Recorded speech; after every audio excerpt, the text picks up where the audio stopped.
अस्सलाम वालेकुम नाजरीन, आप देख रहे हैं INN चैनल। मैं हूं शेख अहमद अली। इस न्यूज़ बुलेटिन में आइए नज़र डालते हैं दिन भर की बड़ी खबरों पर। शहर हैदराबाद में बारिश का सिलसिला जारी है। कल शाम में बारिश थम गई थी, ताहम आज सुबह फिर से बारिश शुरू हो गई। बारिश के सबब बाज़ मकामात पर पानी जमा होने और ट्रैफिक में भी रुकावट की शिकायतें मौसूल हुई हैं। इसी दौरान Telangana state development planning society ने पेशगोई की है कि जुमेरात तक बारिश का सिलसिला जारी रहेगा।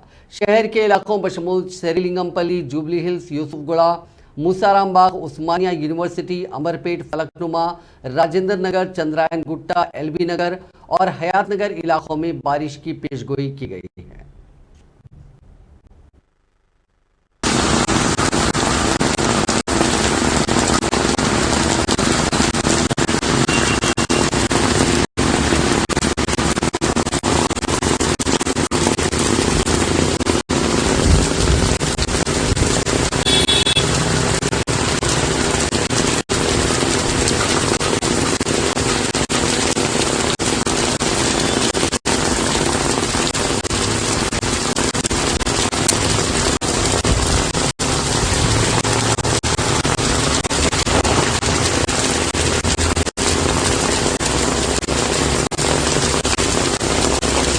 Charminar.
संगारेड्डी मंडल के मौजू गुलबर्गू में एक मकान की दीवार के मुनहदम हो जाने के नतीजे में 85 साल खातून हलाक हो गई। गुज़िश्ता 3 दिन से जिले में मुसलसल बारिश हो रही है, जिसकी वजह से दीवार मखदूश हो गई थी, जो 4 जुम्मे को सुबह मुनहदम हो गई। इस वाक़े में पी पूचम्मा नामी खातून की बरसरे मौका मौत हो गई, जिसके पसमानदगान में 3 बच्चे शामिल हैं। नाश को पोस्टमार्टम के लिए संगारेड्डी के सरकारी दवाखाने को मुंतकिल किया गया। शहर हैदराबाद के मुसाराम बाग ब्रिज पर एक खातून की मसखशुदा लाश 4 जुम्मे की सुबह दस्तियाब हुई। पुलिस के मुताबिक बाज़ अफराद ब्रिज के करीब कचरे की सफाई कर रहे थे कि उन्होंने लाश को देखा। पुलिस ने शुबा जाहिर किया कि बारिश के सबब ये लाश कहीं से बहकर आ गई होगी। पुलिस ने लाश को उस्मानिया अस्पताल के मुर्दा खाने में महफूज करवा दिया और इस सिलसिले में एक मामला दर्ज कर लिया। पानी की सतह में इजाफे के सबब बंद किए गए हैदराबाद के मुसाराम बाग ब्रिज को ट्रैफिक के लिए खोल दिया गया। 4 जुम्मे को इस ब्रिज को खोला गया। हैदराबाद ट्रैफिक पुलिस ने मूसा नदी में पानी के शदीद बहाव के बाद इस ब्रिज को बंद कर दिया था। ये कदम एहतियात के तौर पर उठाया गया था। इसका मकसद नदी के नशीबी इलाकों को ज़ेर-ए-आब आने से रोकना था। बालाई इलाकों से पानी के शदीद बहाव के सबब तेलंगाना के करीमनगर जिले के लोअर मनिया डैम में पानी का शदीद बहाव दर्ज किया गया। शदीद बहाव के सबब प्रोजेक्ट के अहदेदारों ने प्रोजेक्ट के 9 दरवाजे खोलते हुए पानी को छोड़ा। साथ ही काकरिया केनाल से 35,000 क्यूजिक पानी को छोड़ा गया। इस प्रोजेक्ट में 44,194 क्यूजिक पानी का बहाव दर्ज किया गया, जिसके बाद 35,300 क्यूजिक पानी को छोड़ा गया।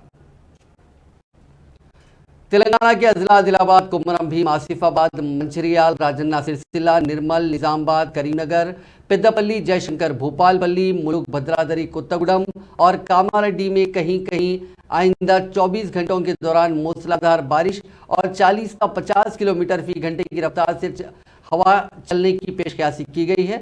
चारशंबे को जारी करदा यौमिया मौसमी रिपोर्ट में कहा गया कि रियासत में ज्यादातर मकामात, कई मकामात और चंद मकामात पर 7 था 12 सितंबर हल्की ता औसत बारिश या बूंदाबांदी हो सकती है। तेलंगाना में जुनूब मगरबी मानसून ने शिद्दत अख्तियार कर ली है। गुज़िश्ता 24 घंटों के दौरान अजला खम्मम महबूबाबाद में चंद मकामात और अजला हैदराबाद मुलुक सिद्दीपेट और वरंगल में कहीं कहीं मूसलाधार बारिश रिकॉर्ड की गई। इस मुद्दत के दौरान तेलंगाना में ज्यादातर मकामात पर बारिश रिकॉर्ड की गई। वज़ीर आला चंद्रशेखर राव ने आज डॉक्टर BR अम्बेडकर सेक्रेटेरिएट में रंगारेड्डी महबूब नगर से ताल्लुक़ रखने वाले रियासती वुज़रा, अराकीन पार्लियामेंट, अराकीन असम्बली व काउंसिल इंजीनियर्स और आबपाशी के अहदेदारों के साथ इजलास मुनक्किद करते हुए पालमपुर रंगारेड्डी आबपाशी प्रोजेक्ट के सिलसिले में तबादला ख्याल किया। वज़ीर आला ने वाज़ेह किया कि अंदरून 15 यौम मजीद एक पंप सेट नस्ब करने के इक़दाम करने के बाद 45 दिन बाद इस आबपाशी प्रोजेक्ट से पानी सरबराह करने के इक़दाम किए जाएंगे, जिससे महबूब नगर, नागर कर्नूल, रंगारेड्डी व अतराफ व अकनाफ के अजला के किसानों की अराजियात को पानी हासिल होगा। इसके अलावा उन अजला को गोदावरी नदी से पानी के हुसूल में भी आसानी होगी। वज़ीर आला ने चीफ सेक्रेटरी शांति कुमारी और दीगर आला अहदेदारों को कई हिदायतें भी दी। वज़ीर पंचायत राज एरावली दयाकर ने आज वरंगल में 8 करोड़ 20 लाख रुपए की लागत से तामीर किए जाने वाले रैतु वेदिका और ग्राम पंचायत का संगे बुनियाद रखा और भूमि पूजा में शिरकत की। इस मौके पर रियासती वज़ीर एरावली दयाकर ने खिताब करते हुए बताया कि वज़ीर आला चंद्रशेखर राव की क़यादत में 24 घंटे बरक़ी सरबराह करने के अलावा पानी की सरबराही को भी मुमकिन बनाया जा रहा है, जबकि कांग्रेस कायदीन सिर्फ 3 घंटे बरक़ी सरबराह करने की बात कर रहे हैं। उन्होंने बताया कि हैदराबाद के बाद जिले वरंगल को रियासत का मिसाली जिला बनाने के लिए गुज़िश्ता 9 सालों के दौरान कई एक तरक्याती काम पाए तकमील किए गए। खासकर टेक्सटाइल पार्क का क़याम तेलंगाना हुकूमत का कारनामा है। चीफ विप विनय भास्कर ने बताया कि BRS working president KT Rama Rao 9 सितंबर को जिले वरंगल का दौरा करते हुए कान्होजी राव यौम पैदाइश की तकारीब में शिरकत करेंगे, साथ ही करोड़ों रुपए के तरक्याती कामों का इफ्तिताह अमल में लाएंगे।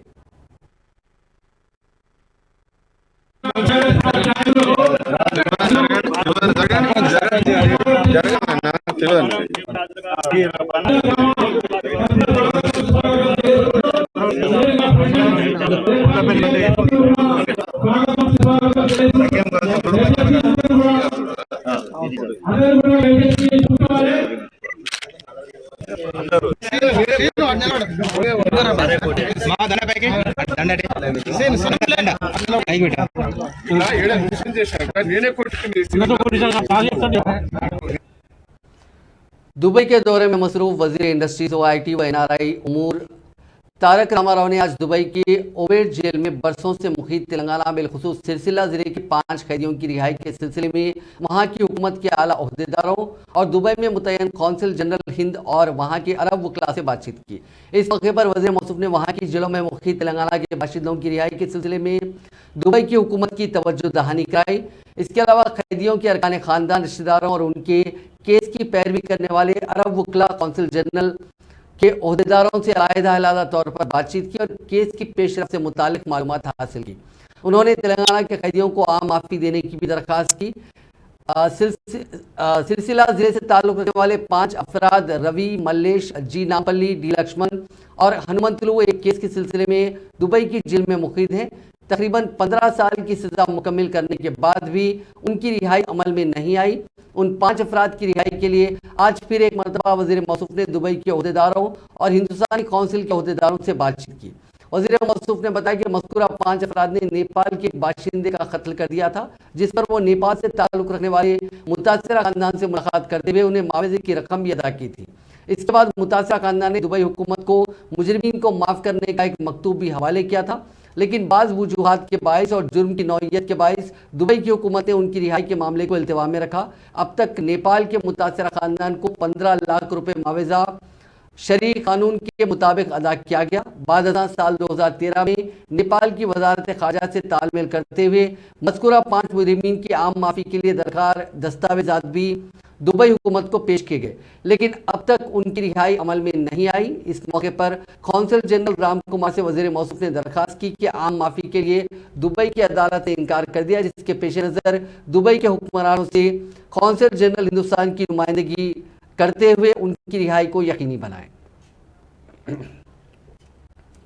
रियासती वजीर तलसानी श्रीनिवास यादव ने अहदेदारों को हिदायत दी कि वो जाती जमीन रखने वाले अहल बेघर खानदानों को हुकूमत की जानिब से दी जाने वाली माली इमदाद की स्कीम गृह लक्ष्मी के इस्तेफादा कुनिंदगान के इंतखाब के अमल में तेजी लाए। उन्होंने आज BR अम्बेडकर सेक्रेटेरिएट में इस स्कीम की अमलावरी, इस्तेफादा कुनिंदगान के इंतखाब और दीगर उमूर पर वजीर दाखिला मोहम्मद महमूद अली के हमरा शहर से ताल्लुक रखने वाले अरकान असम्बली के साथ एक इजलास मुनक्किद किया।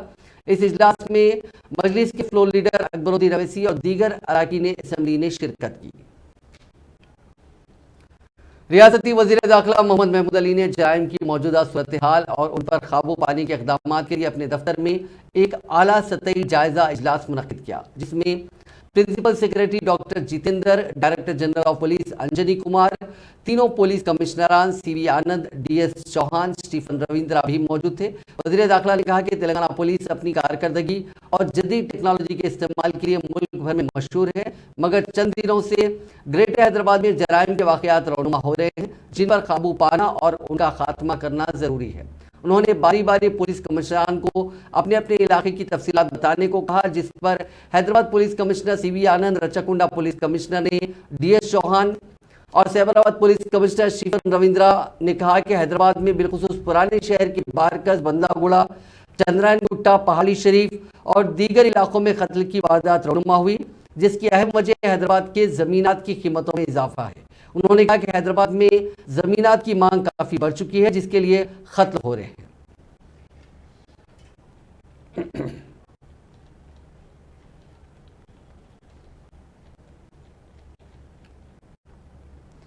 गवर्नर डॉक्टर तमिलिसाई सौंदरराजन ने रियासत भर के रेड क्रॉस के कारकुनों और वॉलंटियर्स पर बारिश से मुतासरा इलाकों में राहत और बाज़ाबातकारी के कामों में सरगर्म हिस्सा लेने का मशवरा दिया। इंसानी जिंदगियों के अतलाफ, जायदादों को नुकसान और कई इलाकों के ज़ेरे आब आ जाने पर तशवीश जाहिर करते हुए गवर्नर ने चारशंबे को रेड क्रॉस की रियासती ब्रांच और तमाम ज़िला यूनिट्स के साथ वर्चुअल इजलास मुनक्किद किया। उन्होंने तमाम अजला की ब्रांचेस को हेल्पलाइन नंबर के साथ एक कंट्रोल रूम खोलने की हिदायत दी, ताकि मुतासरीन की मदद के लिए वो फ़ोन कर सके। उन्होंने रेड क्रॉस के तमाम कारकुनों और अहदेदारों से कहा कि वो ज़िले इंतज़ामिया के साथ मुसलसिल इश्तराक करते हुए राहत और बाज़ाबातकारी के उन कामों में मदद करें। उन्होंने कहा कि हमें ज़रूरतमंद और दूसरे मुतासर अफराद की मदद के लिए पेश रहना चाहिए।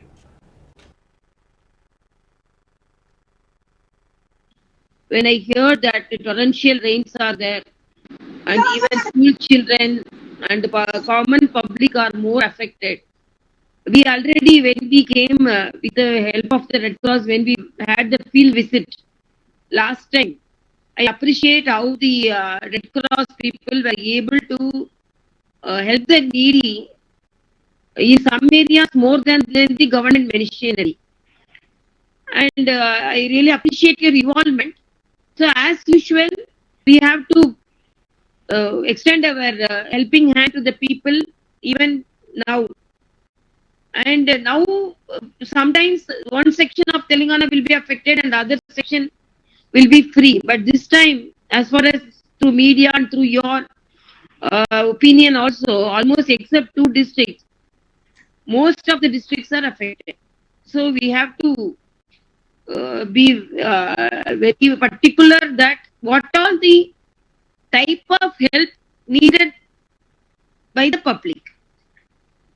For example, we ourselves will think that health, hygienic kits, food. Last time when we went, you all know, they were longing for drinking water. In that point, most of them will look into the point of food packets. Everyone will think that they will be having drinking water in the house.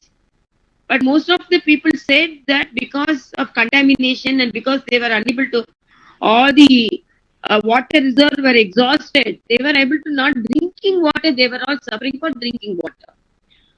And so we have to assess whether it is medical help needed in that area, whether it is any assistance, rescue measures, or whether it is any food material or water or medicines or place where they can their house is very drowned with water or whether any.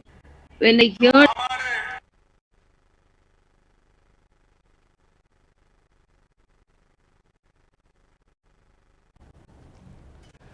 सदनशीन screening committee और रुकन parliament Muraleedharan की क़यादत में hotel ताज कृष्णा में screening committee का इजलास मुनक्किद हुआ। इस इजलास में सदर टीपीसीसी और रुकन पार्लियामेंट रेवंत रेड्डी, कांग्रेस के रुकन पार्लियामेंट वो सेंट्रल कांग्रेस सिलेक्शन कमेटी के रुकन उत्तम कुमार रेड्डी, सीएलपी कायद भट्टी विक्रमार्का और दीगर कायदीन ने शिरकत की। जराये के मुताबिक आने वाले असेंबली इंतखाबात में पार्टी के टिकट के ख्वाहिशमंद उम्मीदवारों की कतई 3 नामों की फहरिस्त तैयार करने का जायजा लेते हुए उम्मीदवारों के नामों की फहरिस्त तैयार की गई, जो आला कमान को पेश की जाएगी। इस इजलास में 16 और 17 सितंबर को हैदराबाद में मुनक्किद होने वाले कांग्रेस वर्किंग कमेटी के पहले इजलास के इंतजामात के अलावा 17 सितंबर को parade ground, Lal Bahadur stadium या फिर हैदराबाद इंटरनेशनल एयरपोर्ट के करीब एक जलसे आम मुनक्किद करने के इंतजामात पर भी तबादला ख्याल किया गया। सदर YSR Telangana party vice Sharmila ने भारत राष्ट्र समिति के लीडर के कविता को तजवीज़ पेश की कि वो कौमी सतह पर लड़ाई शुरू करने से कबल तेलंगाना असेंबली में खवातीन की नुमाइंदगी में इजाफे के लिए अपने वालिद और चीफ मिनिस्टर केसीआर को राजी करवाएं। पार्लियामेंट में खवातीन तहफ़्फ़ुज़ात बिल की मंजूरी के लिए वायएसआर तेलंगाना पार्टी की तायद हासिल करने के लिए कविता ने शर्मिला को एक मकतूब रवाना किया था, जिसके जवाब में शर्मिला ने भी चीफ मिनिस्टर की दुख्तर को एक मकतूब रवाना किया। शर्मिला ने आने वाले असेंबली इंतखाबात के अलावा चंद्रशेखर राव की जानिब से ऐलान करदा बीआरएस खातून उम्मीदवारों की फहरिस्त भी उस मकतूब के साथ रवाना की और निशानदेही की कि खवातीन की नुमाइंदगी 5% से भी कम है। वायएसआर तेलंगाना पार्टी के लीडर ने अपने मकतूब में मजीद कहा कि वो ये समझने से कासिर हैं कि तेलंगाना में खवातीन से इंसाफ किए बगैर कविता इस लड़ाई को कौमी प्लेटफॉर्म तक क्यों ले जाने की ख्वाह हैं। अलहदा रियासत तेलंगाना की तश्कील के बाद से मुसलसिल 3 असेंबली इंतखाबात में बीआरएस ने खातून उम्मीदवारों को 5% से भी कम टिकट्स अलॉट किए हैं। कविता को रियासती असेंबली में खवातीन की नामुनासिब नुमाइंदगी पर अपने वालिद से वजाहत तलब करनी चाहिए, जबकि रियासती काबीना में भी खवातीन की बराए नाम नुमाइंदगी है। आंध्र प्रदेश के जिले अनकापल्ली में एक बड़ा नाग सांप देखा गया। जिले के मुदुगला मंडल के एम कुड्डूर इलाके में एक 13 फुट लंबा नाग सांप देखा गया। मकामी अफराद के मुताबिक ये नाग सांप एक और सांप का पीछा करता हुआ मुर्गियों के शेड में घुस गया। उसको देखकर किसान खौफजदा हो गया, जिसने इस बात की इत्तला अपने साथियों को दी और फिर सांप पकड़ने वाले माहिर को इस खुसूस में चौकस किया गया। इस सांप पकड़ने वाले ने वहां पहुंचकर उसको पकड़ने में कामयाबी हासिल की, जिसके बाद तमाम ने राहत की सांस ली। बाद इस सांप को बाहिफाजत जंगल में छोड़ दिया गया। महबूबनगर जिले में आज शाम हैदराबाद से हावड़ा जाने वाली ईस्ट कोस्ट एक्सप्रेस ट्रेन में अचानक धुआं उठने से मुसाफिरीन में अफरा तफरी मच गई, जिसके नतीजे में रेलवे हुकाम ने फौरी तौर पर ट्रेन को रोक दिया। बाद रेलवे के अमले ने ट्रेन का तफसीली मुशाहिदा किया। इस दौरान पता चला कि ब्रेक लाइन के दब जाने से ट्रेन से अचानक धुआं खारिज हुआ। अमले ने ट्रेन की खराबी की निशानदेही करते हुए उसे दुरुस्त कर लिया और आधे घंटे के बाद ट्रेन को दोबारा अपनी मंजिल पर रवाना किया गया। इस वाक़े पर कुछ देर के लिए मुसाफिरीन में सनसनी मच गई। ताहम आधे घंटे के अंदर ही ट्रेन के दोबारा रवाना होने पर मुसाफिरीन ने राहत की सांस ली। नलगुंडा टाउन में कीड़ेमार अद्वियात का इस्तेमाल करते हुए खुदकुशी की कोशिश करने वाली 2 तालिबात चाशुंबे को जान पर ना हो सकी। Government degree college for women की तालिबात 20 साला ई मुनिया और 20 साला डी शिवानी को नलगुंडा के सरकारी दवाखाने में शरीक करवाया गया था, जहां वो जान पर ना हो सकी। मंगल को इन दोनों तालिबात ने, जो आपस में दोस्त हैं, नलगुंडा के मदाफात में रामनगर के बल्दी पार्क में कीड़ेमार अद्वियात का इस्तेमाल कर लिया था। जिले नलगुंडा के नुकलापल्ली से ताल्लुक रखने वाली ये दोनों तालिबात BSc साले दुवम की तालीम हासिल कर रही थी। मंगल की शाम मकामी अफराद ने बल्दी पार्क में इन दोनों को तशवीशनाक हालत में पाया, जिनके करीब कीड़ेमार अद्वियात की एक बोतल भी दस्तियाब हुई।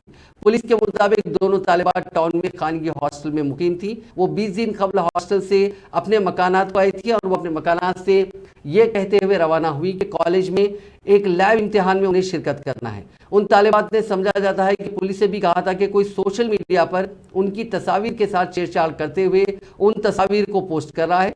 उनकी तस्वीर उनके व्हाट्सएप DP से हासिल करते हुए उनके साथ मुबैना छेड़छाड़ की गई थी। उनके अफराद खानदान की शिकायत पर पुलिस ने एक केस दर्ज करते हुए तहकीकात का आगाज कर दिया। Commissioner task force south zone team ने हुसैन अलम पुलिस की टीम के साथ मुश्तरका कार्रवाई करते हुए 2 रुकनी गैंग को गिरफ्तार कर लिया, जो पुरानी तवारीख के बॉन्ड पेपर्स फराहम करते हुए अदालत में पेश करने के लिए जाली दस्तावेज तैयार किया करती थी। Additional deputy commissioner police task force AVR Narasimha Rao ने चाशुंबे को बताया कि इस गैंग के जो 2 अरकान गिरफ्तार किए गए हैं, उनमें 41 साल मोहम्मद सैयद अजहरुद्दीन, साकिन चंदूलाल बरादरी और 46 साल मोहम्मद इनायत अली उर्फ शकील साकिन जॉन रोड दूध बॉरी शामिल है, जबकि इस गैंग का अहम मुलजिम फेरोज साकिन जहानुमा मफरूर बताया गया, जो जाली बॉन्ड पेपर्स और स्टैंप्स तैयार किया करता था। एडिशनल डिप्टी कमिश्नर पुलिस ने बताया कि अजहरुद्दीन और इनायत अली बहुत पुरानी तवारीख के 100 रुपये, 50 रुपये और 20 रुपये के न सिर्फ नोटरी स्टैम्प पेपर्स फरोख्त किया करते थे, बल्कि वो पुरानी तवारीख के जाली दस्तावेज भी तैयार करते थे। इस तरह वो हुकूमत को धोखा देते हुए अदालतों में नकली दस्तावेज दाखिल करते थे।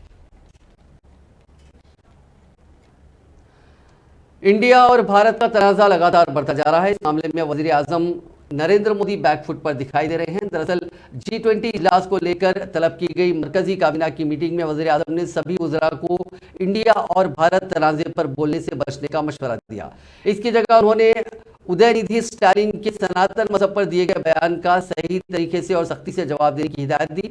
4 शुबे के रोज मरकजी काबीना की मीटिंग में G20 इजलास को लेकर एक प्रेजेंटेशन दिया गया।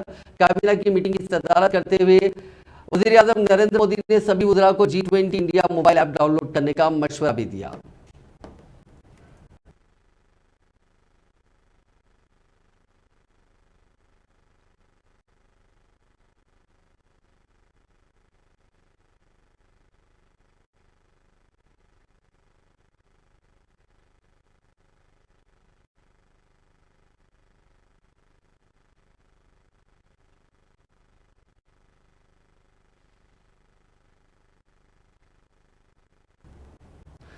राजस्थान के भीलवाड़ा के गुलाबपुरा में मुनक्किद एक जलसे-आम से खिताब करते हुए कांग्रेस सदर मल्लिकार्जुन खड़गे ने कहा कि हमने एक कॉमन आइडियोलॉजी, कॉमन सोच रखने वालों के साथ मिलकर एक अलायंस बनाया जिसका नाम इंडिया रखा गया, लेकिन मरकजी हुकूमत इंडिया को देखकर घबरा रही है और अब इंडिया का नाम भारत रखने की कोशिश की जा रही है।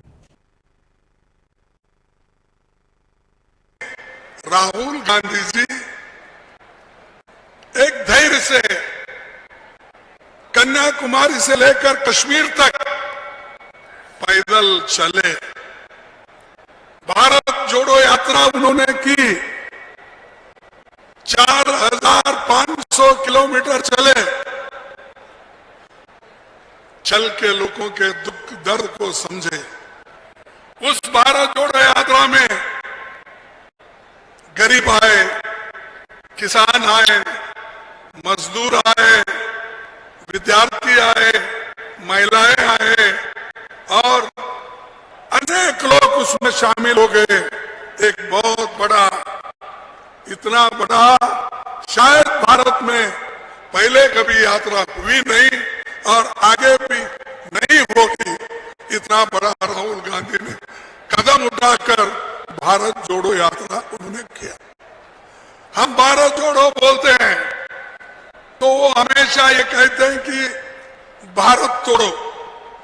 अब इधर इधर इंडिया ऑल पार्टी की जो मीटिंग थी, हमने सबको मिला के इकट्ठा करके जो हमारे लाइक माइंडेड लोग हैं, यानी एक दृष्टि से सोचने वाले लोग हैं, उनको मिला के हमने एक मजबूत संगठन किए। उसको देखकर उसका नाम रखा गया इंडिया। इंडिया को देखते ही वो घबरा रहे। अरे अब इंडिया छोड़ दो, भारत नाम रखो, तो भारत नाम रखने के लिए आ रहे हैं। संविधान में है इंडिया मीन्स भारत, ये दोनों शब्द है। भाई आपको क्या एहसास? हम भारत जोड़ो पहले ही बोल रहे, लेकिन आप कुछ ना कुछ नया लाने की कोशिश कर रहे हैं। अरे हम तो ये संदेश 4500 किलोमीटर तक फैलाए, भारत जोड़ो, भारत जोड़ो, भारत जोड़ो। और आप कुछ अगर लोगों को फायदा होता है उसका, अगर हम कांग्रेस ने वाजे कर दिया है कि अपोजिशन पार्टियों का इत्तेहाद इंडिया मरकजी हुकूमत के जरिए 18 सितंबर को बुलाए गए पार्लियामेंट के 5 रोजा खुसूसी इजलास का बाइकआउट नहीं करेगा। कांग्रेस के सीनियर लीडर जयराम रमेश ने चाशुम्बे के रोज पार्टी हेडक्वार्टर्स में मुनक़िदा प्रेस कॉन्फ्रेंस के दौरान इस सिलसिले में वजाहत की और साफ किया कि खुसूसी इजलास में अवाम से जुड़े इशूज पर हुकूमत से पार्लियामेंट में बहस कराने का मुतालबा किया जाएगा। जयराम रमेश का कहना है कि 5 सितंबर को कांग्रेस पार्लियामानी पार्टी की मीटिंग और इंडिया इत्तेहाद के लीडरों की मीटिंग इस मामले पर हुई थी, जिसमें फैसला हुआ कि भले ही हुकूमत मनमानी कर रही है और उसने खुसूसी इजलास के एजेंडे की जानकारी अपोजिशन पार्टियों को नहीं दी, लेकिन कांग्रेस और इंडिया इत्तेहाद में शामिल सभी पार्टियां अवामी मफाद में पार्लियामेंट सेशन में हिस्सा लेंगी और अवाम से जुड़े मुद्दों को ऐवान में उठाकर उन पर बहस का मुतालबा करेंगी। सत्र होता है, कार्यसूची पहले तय की जाती है और कार्यसूची जो एजेंडा है, जो कार्यसूची है, वो सभी पार्टियों से बातचीत करके एक बार, जैसा कि मैंने कहा, सर्वसम्मति तो असंभव है, पर एक आम सहमति बनाने की प्रयास होती है सरकार की ओर से। पर यह पहली बार हो रहा है कि विशेष सत्र बुलाया गया है और एजेंडा, कार्यसूची की जानकारी हमारे पास नहीं है। यह बहुत दुर्भाग्यपूर्ण है। और तीसरी बात जो उन्होंने खत में लिखा है कि जो बुलेटिन में छपा है, जो सांसदों ने अपने बुलेटिन, लोकसभा बुलेटिन में और राज्यसभा बुलेटिन में पढ़ा है, मैंने भी पढ़ा है, कि 18 तारीख सरकारी बिजनेस, 19 तारीख सरकारी बिजनेस, 20 तारीख सरकारी बिजनेस, 21 तारीख सरकारी बिजनेस, 22 तारीख सरकारी बिजनेस, यानी कि 5 के 5 दिन गवर्नमेंट बिजनेस के लिए एलोकेट किया गया है। तो ये नामुमकिन है, ये दुर्भाग्यपूर्ण है, पर हो गया है। हमारे ओर से हम पूरा प्रयास करेंगे, सभी पार्टियां, कांग्रेस पार्टी, इंडिया पार्टी की जो मुद्दे हैं, जो हम उठाना चाहते थे पिछले सत्र में, हम उठा नहीं पाए सरकार की मनमानी के कारण। सरकार की जो मंशा थी, सरकार नहीं चाहती थी कि सत्र चले, इसीलिए वो हमारी मांगों का नजरअंदाज किया। मणिपुर के बिष्णुपुर जिले में चाशुम्बे के रोज कर्फ्यू के बावजूद हजारों मैते मुजाहिरीन ने मार्च निकाला। मुजाहिरीन ने फोगा कचाओ इकाई में टिडी मरोड़ पर फौज की जानिब से लगाए गए बैरिकेड्स को हटा दिया। इसके बाद काका में पुलिस और मुजाहिरीन के बीच झड़प हुई। भीड़ को कंट्रोल करने के लिए पुलिस ने आंसू गैस के गोले छोड़े और फायरिंग भी की। इससे 25 लोग जख्मी हो गए, जिनमें ज्यादातर खवातीन थी। जख्मियों को इलाज के लिए अस्पताल में भर्ती कराया गया है। पुलिस की फायरिंग के बावजूद मुजाहिरीन बैरिकेड्स की जानिब बढ़ते रहे। रियासती हुकूमत ने 5 जिलों इम्फाल वेस्ट, इम्फाल नॉर्थ, बिष्णुपुर, थौबल और काकशिंग में मंगल की शाम 6 बजे से कर्फ्यू लगा दिया था। उधर मणिपुर में अपने मेंबर्स पर दर्ज 2 एफआईआर के खिलाफ एडिटर्स गिल्ड ऑफ इंडिया यानी ईजीआई 6 सितंबर को सुप्रीम कोर्ट पहुंचा। न्यूज एजेंसी पीटीआई के मुताबिक ईजीआई ने कोर्ट से इस पूरे मामले में तहफ्फुज मांगा था और कोर्ट ने उनकी दरखास्त को कबूल की। सुप्रीम कोर्ट ने चाशुम्बे के रोज एडिटर्स गिल्ड ऑफ इंडिया के सदर और 3 एडिटर्स के खिलाफ मणिपुर पुलिस की तरफ से रियासत में जारी तशद्दुद के बारे में मुबैना तौर पर मुतसबाना और गलत रिपोर्ट जारी करने के सिलसिले में दर्ज एफआईआर के ताल्लुक से किसी भी ताजीजी कार्रवाई के खिलाफ उबूई तहफ्फुज फराहम किया। Chief justice of India D Y Chandrachud, justice J B Pardiwala और मनोज मिश्रा की बेंच ने हुक्म दिया कि लिस्टिंग की अगली तारीख तक दर्ज की गई एफआईआर के सिलसिले में दरखास्त गुजारों के खिलाफ कोई कार्रवाई नहीं की जाएगी। केस की अगली समाअत 11 सितंबर को होगी।